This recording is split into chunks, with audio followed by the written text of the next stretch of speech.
Good morning. A little late, but better late than never, as they say. I should really say 9 o'clock-ish. It's been a week. I'm going to give you a moment to grab your beverage and let's get together and connect for a couple minutes. So hot today.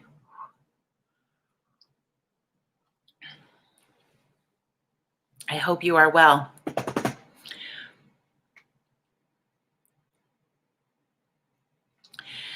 As you join our coffee this morning, please say hello or good morning, or what day is it today? Thursday, right? Happy Thursday, whatever you want to put something in the comments. Let me know you're here hanging out. And then I don't feel so alone. Hi, Mama.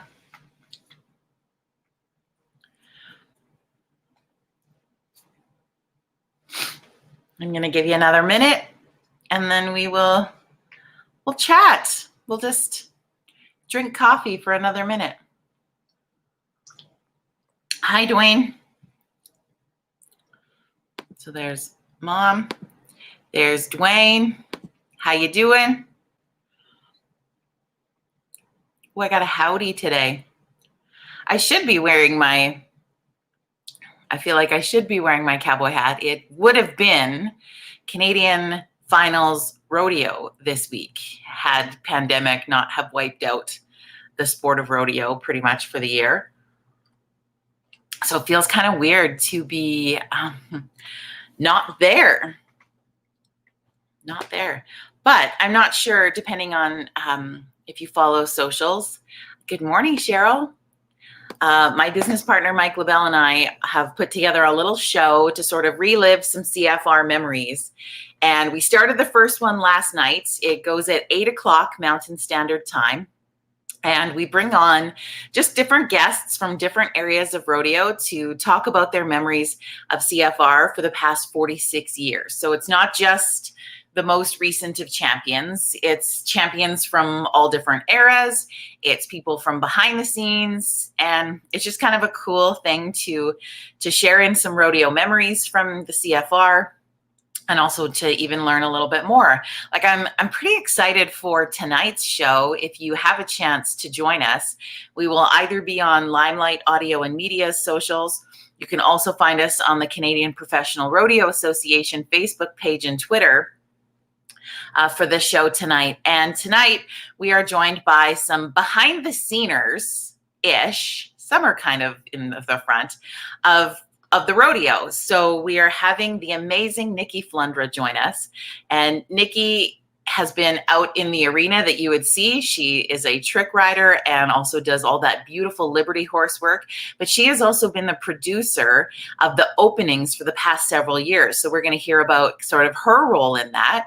We're also going to be joined by Mr. Gary Rempel, who is a pickup man. And so you would see him in the arena when there's rough stock events, that they come alongside the horses and help the cowboys get off and that kind of thing. And he's been doing that for ever and a day, and just sort of his role in that. And then we're also going to be joined by a really cool guy named Keenan Vine, who is what you would call, say, the rodeo producer.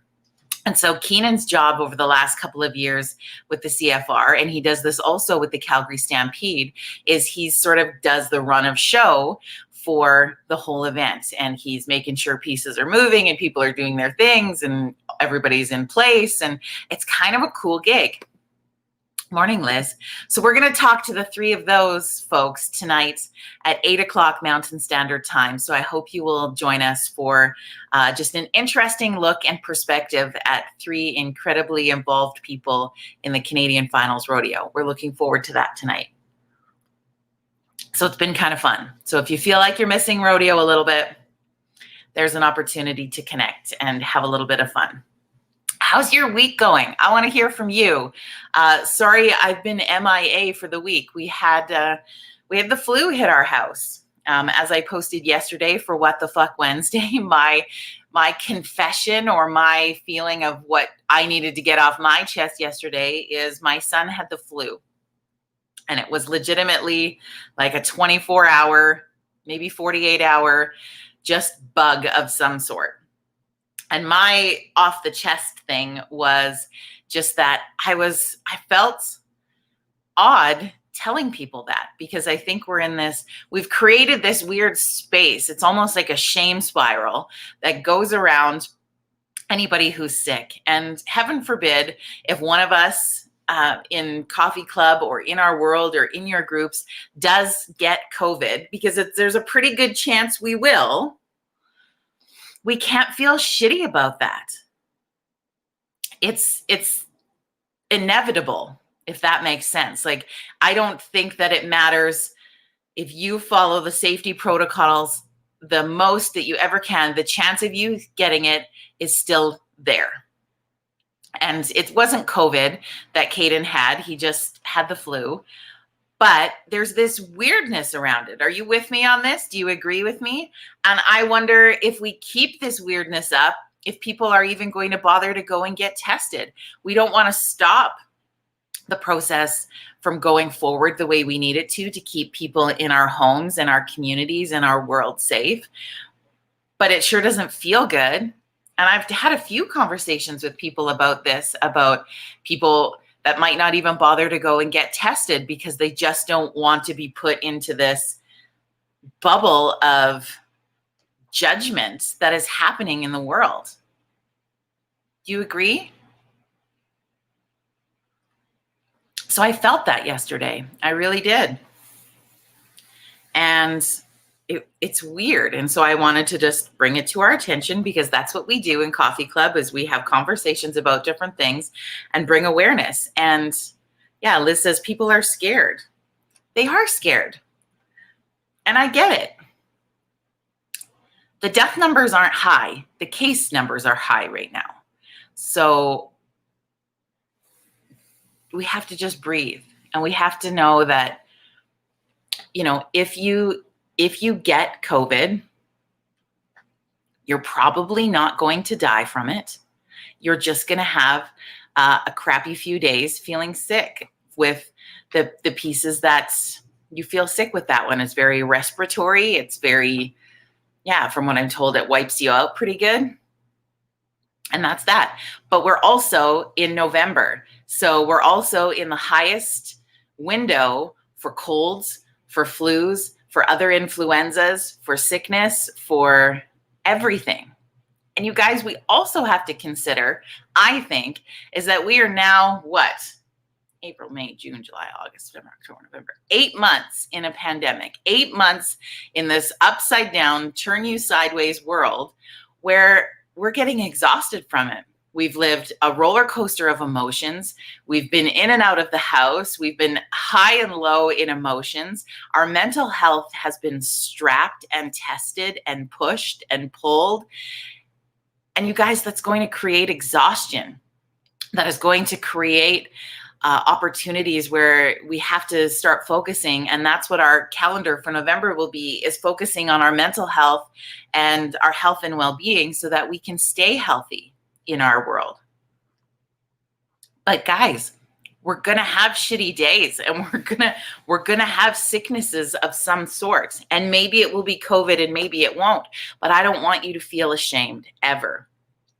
And I don't want you to feel like you can't share that. And I don't want you to feel like you can't get support through that process, because it feels kind of weird. And I did yesterday, I contemplated so hard whether I would share with you that my son was sick. And I was afraid that it would bring out judgment and blame and all of these different things. And if people want to think that kind of stuff with people, you're welcome to your opinion, 100%.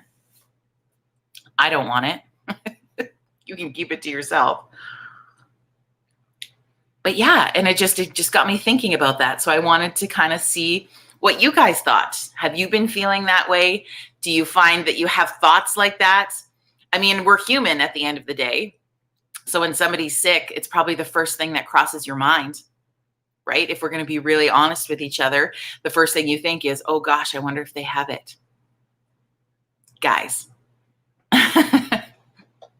maybe they do. Maybe they don't. Who cares? Does that make sense? I don't know.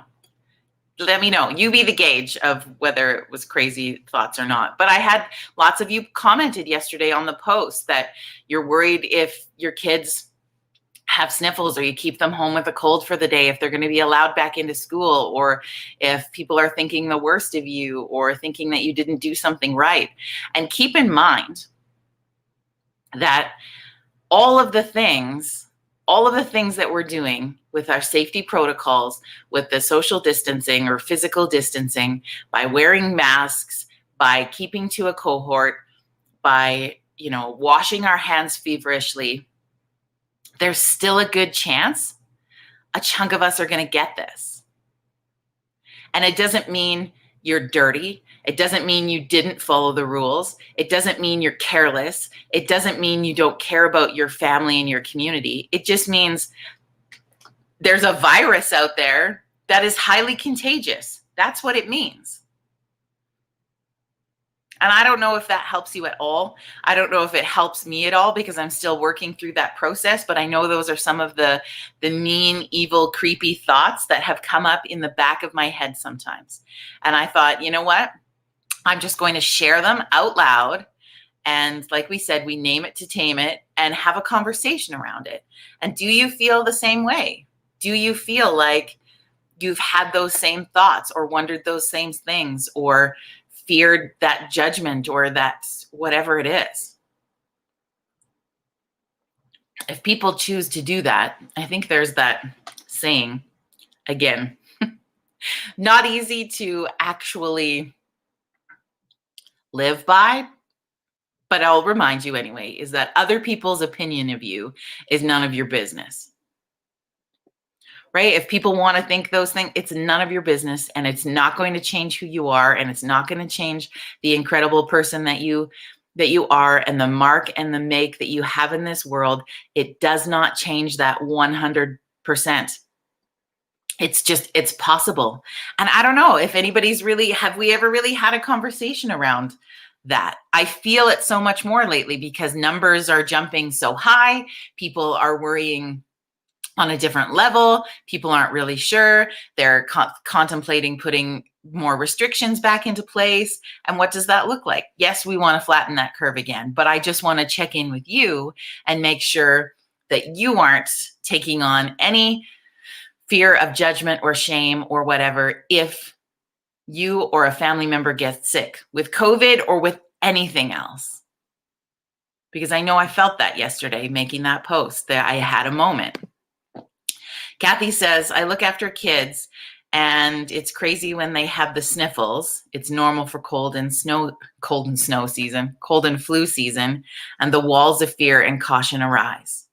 Yeah, and we have to be careful, but I think we also have to really acknowledge that we all have feelings behind those symptoms also. Yeah, Liz says we have to be caring and kind to each other. And so I wanted to throw that out there today for those of you who are just joining our coffee. We're talking a bit about, I was thinking and I was feeling, my share is that people would maybe be worried about sharing if they had COVID or any other virus or flu or sickness or something in their home. They would be afraid to share.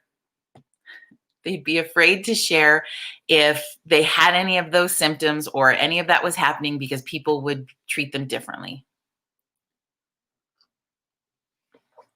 What does Dwayne say here? We were at a live show and one of the performers mentioned a friend that had it and recovered, and people looked really uncomfortable being there after that. But I was okay with it. Yeah, I think we start to have a moment, but in the choice to continue to live our lives, right? There's an interesting balance here, my friends. Do you see this? Do you feel this? Is they all, Dwayne, in that situation, everybody chose to come to that live show. Everybody chose to be there to follow or not follow safety protocols. So you take a risk. The risk is probably minimal, but there's still a risk. But I don't think we can stay locked up in our homes and never leave because we are going to go crazy. Dwayne, he was in the audience. Well, but the same thing is like, it's going to be like any conversation is going to come around it. We're all at some point going to know somebody who had it, right? Are we going to support and love and keep moving forward as people? Or are we going to cast shame on those people? What does that look like? I mean, there's people who probably had it before we knew what it was and that it was here, and we didn't freak out on them. I mean, we didn't know, but at the same time, like, I don't know. Or should we be more, I don't know, what's your thought? Should we be more worried? I think that I stay in the middle. I try to really stay in the middle, that I don't get too far freaked out one way and too careless the other way. I try to stay really in the middle. And I feel like if we all kind of stayed really in the middle, we're on that right pathway, in that we're protecting ourselves and our family. We're caring about the community. We're caring about each other. But we're not going to buy into fear mongering. We're not going to buy into the scare. We're not going to have that feeling of hopelessness overtake our bodies. And then we're going to like get sick with something, if not physically, mentally. I don't like the word balance, but there has to be a balance in here, or a little give and take, because I can't find another word to replace the word balance. But I think in the end, I think the reason I don't like the word balance is I think we chase this balance of life that doesn't exist. I think there's moments when scales tip different directions and then they tip back. And in the end of the day, it all works out evenly, but you can't actually achieve balance. That's why I don't like the app that alerts you someone near you had it. Yeah, I think that feels like fearing, and that feels like finger pointing. I don't know. That's just me. I think that we have to have kindness through that. Kathy says, I know I have known a few people that have had to isolate for various reasons, all negative, but each one have been so concerned about those around them that they may have unintentionally infected. They have all been open, but there was concern for others. Yeah, and I don't think anybody's out to infect somebody on purpose. But you guys, we also can't live in bubble wrap in our homes and not talk to anybody for the rest of our lives. As the numbers start to change and shift, if we hit this, what they are predicting is a second wave, which we probably are already really in that, but they're trying to save our economy and our world and each other all at the same time. There's an interesting challenge there, is we just have to care for each other.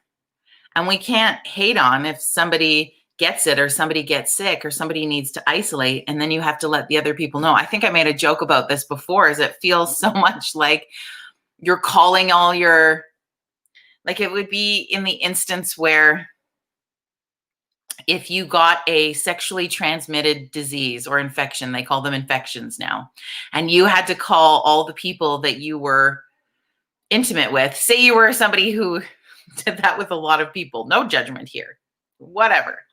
But it feels like it would be the same in calling all those people to tell them that they could possibly have it. There's some big shame around that, good, bad, or otherwise. This feels very similar in storyline wise. I don't know. It's just a weird comparison I thought of. But I don't know how. Does anybody who's watching have any thought around how we do this with more grace? How do we do that with more kindness? How do we have those conversations with people? How do we, as citizens and people and humans, take care of ourselves and our family and those around us, and not become hermits that lose their minds? How do we do this? What does that look like? I do not have the answers for that in one iota. I know the importance of connection. I know the importance of us taking care of each other. I know the importance of us sticking together as community. In all the disaster recovery work that I've done, I know the science and the research behind that. But how do we do it with grace in the interim? What do you think? I would love to hear your thoughts. Somebody has some good ones. We said, yeah, we just have to take the precautions and we'll be okay. But you still just have to know there's still a chance. And like I said earlier, if you get it, it doesn't mean that you are dirty or awful or careless or gross or that you didn't care about you and your family. It doesn't mean any of those things. You might have done every single protocol, every single safety measure, and you might still get it. And you'll be sick and you will recover and you will carry on. But what's the grace period that we can give you through that? Because I think people are starting to get to a point where they're freaking out. Just in what I see, what I feel. What do you think? That's my question to you. Think about it and post it in the comments. Think about it and how you want that to reflect in your life. For those who catch this video later and aren't live with us right now, I hope you will also put into the comments what you think, because I think the key piece is that we have to talk about it. We have to bring it to our attention. We have to say it out loud. We have to remove the stigma. We have to release the shame, and we have to talk about it. And we have to come up with ways that we can treat each other with grace and kindness no matter what happens.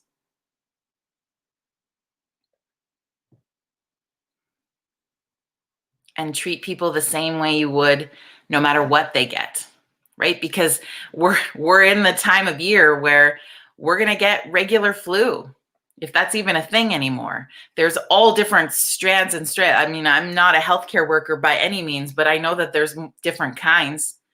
There's lots of different viruses. There's lots of different illnesses. There's lots of colds. There's lots of flu. There's lots of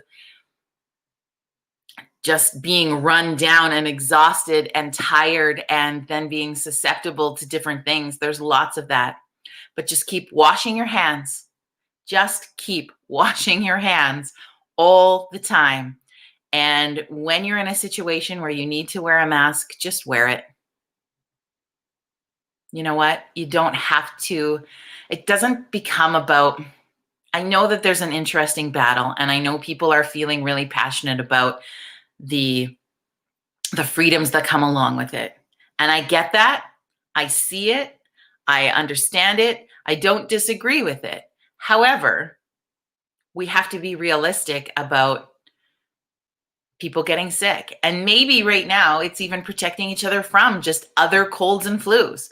Also, because we're in a place where we're 8 months into having our lives turned upside down, you guys, that takes a toll. Mentally, physically, emotionally, it's taking a toll on us. It really is. And you can be as good, and you can be like, I am fine. It hasn't really affected me. Things are good. You are not unaffected by this pandemic. Every single one of us are in one way or another. And it's okay, because the good news is we're all in this together. So you don't have to figure it out alone. You don't have to be by yourself. We just have to talk, and we just have to connect.